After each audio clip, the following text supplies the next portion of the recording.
Bonjour à tous et bienvenue à l'heure des pros ce matin sur Europe 1 jusqu'à 10h et sur CNews jusqu'à 10h30. Yael Braun-Pivet était l'invitée hier matin de France Inter quand quelques heures plus tard, Sybille Veil, présidente de Radio France, s'était interrogée dans le cadre de la commission d'enquête sur la neutralité, le fonctionnement et le financement de l'audiovisuel public. Madame Braun-Pivet a volé au secours de France Inter en fustigeant Charles Aloncle, le rapporteur de cette commission d'enquête, l'accusant de parti pris. La ficelle est grosse, sans doute, mais la Macronie finissante tire ainsi ses derniers feux.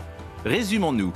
La présidente de l'Assemblée nationale vient défendre la présidente de Radio France le matin de son audition et elle le fait dans la maison de Sybille Veil au risque d'entacher la crédibilité de Charles Aloncle et de sa mission.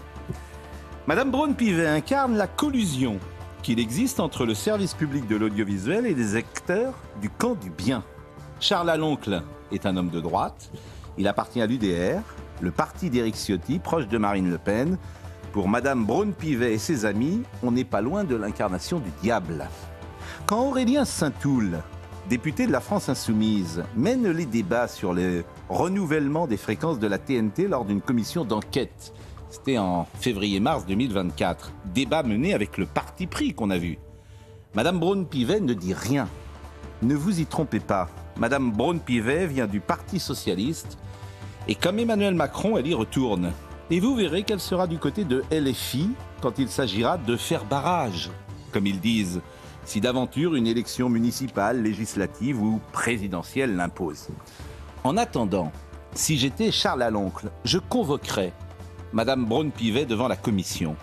Je lui demanderais pourquoi elle attaque le rapporteur sur sa partialité quand elle n'a rien dit sur l'organisation des débats de Monsieur Saint-Toul. Je lui demanderais aussi quand l'invitation de France Inter a-t-elle été programmée et qui a invité Madame Braun-Pivet. Est-ce la rédaction ou est-ce un deal passé entre Madame Veil et Madame Braun-Pivet? Est-ce que la présence de Madame Braun-Pivet répond à une stratégie de communication élaborée entre l'Assemblée nationale et Radio France? Voici des questions intéressantes. Répondez, Madame Braun-Pivet, et répondez sous serment. Les Français ont le droit de savoir.